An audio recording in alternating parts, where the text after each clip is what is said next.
Over 100 families have been evacuated after FIVOX raised the alert level over Taal volcano. But some residents in affected communities still refuse to leave their homes. Taal volcano's unrest also affected the campaign activities of Manila Mayor Isko Moreno in Batangas. While over in Caloocan, OPM icons led the grand rally for Vice President Leni Robredo. Industry projections show petroleum prices are again set to increase this week.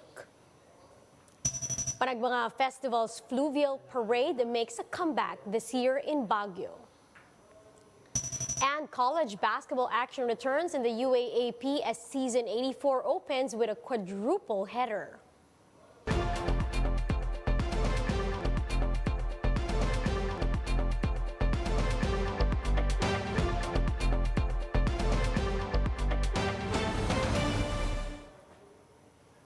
Fast, focused, and fearless. Here's everything you need to know to jumpstart your weekend. I'm Riza Diaz. Some residents near Taal Lake still chose to remain to their homes despite the volcano's unrest. Now, local officials are urging them to evacuate for their safety. JC Cosico has the report. 68-year-old Adoracion Suarez is just one of the residents near Taal volcano who decided to stay in an evacuation center. She says she was surprised with a sudden eruption of the volcano. Sigawan ang aking mga kahanggan. Ang sabi na mga pamangkin, Tiya, maghanda kayo, tuloy labas ako. Bakit ga? Ang bulkan ay sumabog. But what fears Suarez more is that her son is suffering from stroke. Ay napakahirap ka kung siyempre ikaw papaligo. Ako pa rin na nagpapaligo diyan. Ang aking hinihiling sa Panginoon Diyos, huwag nang lumakas yan para huwag na kami mapalayo. Another evacuee, Janica Cao, shared that the eruption was followed by mud-like rains. Like the others, she's also worried for the safety of her 2-year-old daughter. Natakot kasi kami kasi noong July kasi, nung umalis kami doon, hindi naman gano'n. Talagang putok lang siya. Tapos ngayon kasi may kasama siyang ulan tapos may mga putik na patak sa bubong. Despite Taal's unrest, there are still others who choose not to evacuate to safer areas. Take the case of 73-year-old Melesio Landicho who lives near the Taal Lake. Tatakot din naman ang kaunti. Bakit po? Baka nga mabigla Ay matanda na hindi makalakad. Hindi ko maiwan ng bahay. Bakit po? Ay ako'y mayroong kaunting mga gawa. Ay baka malimas na naman. Local officials are now calling on residents from high-risk areas to evacuate for their safety. Agoncillo Mayor Daniel Reyes said a window hour from 6 a.m. to 12 noon will be implemented on Sunday. Yung mga kailangan na magpatoka at magpakain ng alaga nilang hayop, may window hours po tayo. As of 11 a.m. on Saturday, over 100 families are staying in 5 evacuation centers in Agoncillo. For News 5, JC Cosico, we are One News.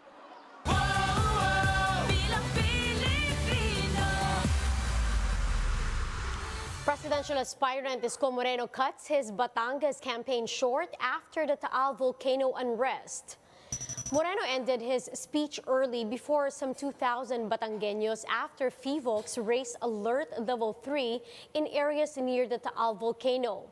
But local officials say the volcano acting up is a sign that it welcomes first-time visitors. Moreno said the city of Manila is willing to help in any way it can if the volcano once again erupts. 21,000 supporters flocked to the Notre Dame of Greater Manila open field in Caloocan as OPM icons graced the stage at the Robredo Pangilinan Grand Rally in Camanava. Dubbed Rock and Rosas, the musical festival for the Vice President's supporters featured Ben and Ben, Chico Sai, Tanya Markova, Noel Cabangon, and other volunteer artists. Robredo recalled how she lost in the area in the 2016 elections, and the crowd roared that they will make it up to her in the May elections. Vice presidential candidate Davao City Mayor Sara Duterte made rounds in Pasig City, where she had a meet and greet with the city's PTA and DODA officers.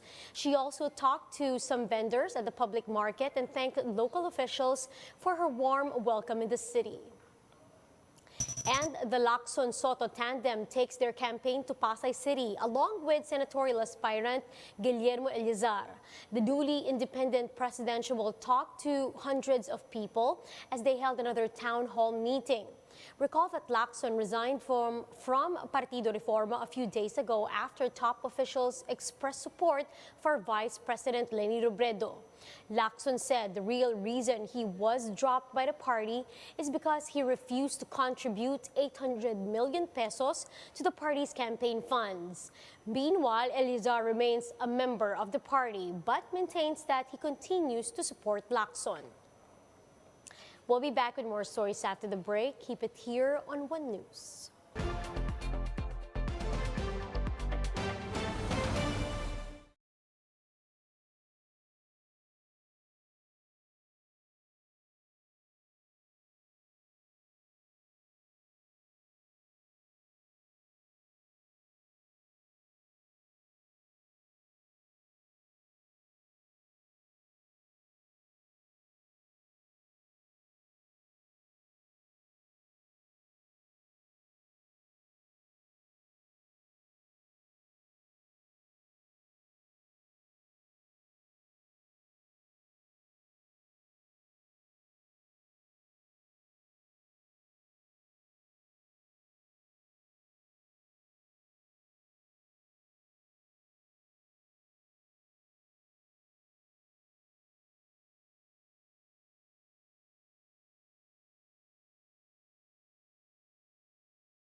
You're still watching One News Now. I'm Riza Diaz. After only 1 week of respite, oil companies in the country may soon raise the prices of fuel, according to industry projections. Diesel prices are expected to increase by 8 pesos and 30 centavos in the period of March 29 to April 4. Meanwhile, gasoline prices may increase by up to 3 pesos and 10 centavos. After being canceled for 2 years because of the pandemic, Baguio City's Panagbanga Festival returns. Laila Panghalinan with the details. The local government of Baguio and the city's Flower Festival Foundation have agreed to hold a special edition of Panagbanga this year. Although the activities are still toned down compared to the previous years due to COVID-19, the comeback of the Fluvial Parade after 11 years has made it special. Ginawa na natin ito in the past, yung nga lang hindi masyadong ganoon kataas yung interest ng mga competitors natin. So ang Department of Tourism Regional Office headed by Director Joey Ganongan said, it is going to be the DOT who's going to take care of it. 8 floats adorned with Benguet-grown flowers were the highlight of the event. Each one carries this year's festival theme, Let Hope Bloom, which signifies the hope for the country's recovery from COVID-19.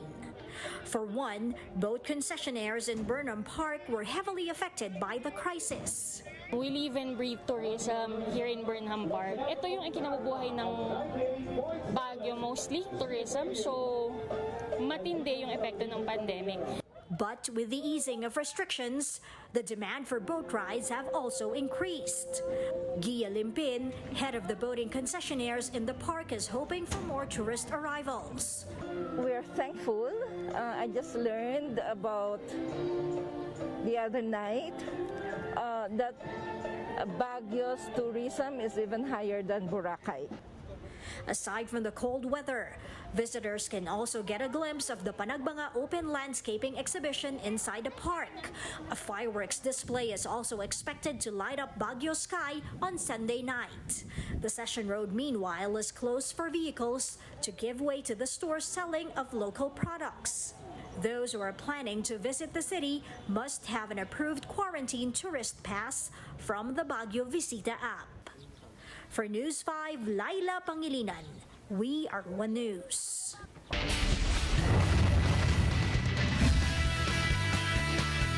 After a 2-year lockdown, UAAP finally returns with 4 headliner matches on Saturday. The FEU Tamaraos demolished the UST Growling Tigers with a 76-51 victory. This after the Tamaraos kept a lofty lead throughout the game. Meanwhile, NU Bulldogs took down Adamson University's Soaring Falcons in a thriller match, 71-69. UAAP defending champions, the Ateneo Blue Eagles, continued to prove their dominance in the league as they took down fellow favorites, the UP Fighting Maroons, 90-81. And the De La Salle Green Archers capped the opening day with a 5-point win over the UE Red Warriors, 71-66. And those are the top stories of the hour. Join us later again at 9 in the morning as we continue to monitor the day's biggest stories. You can also catch One News on Signal Play app. Register for a free account now, www.signalplay.com, and stream One News live anytime, anywhere. I'm Riza Diaz. Mask on, wash hands, and stay safe, Philippines. We are One News.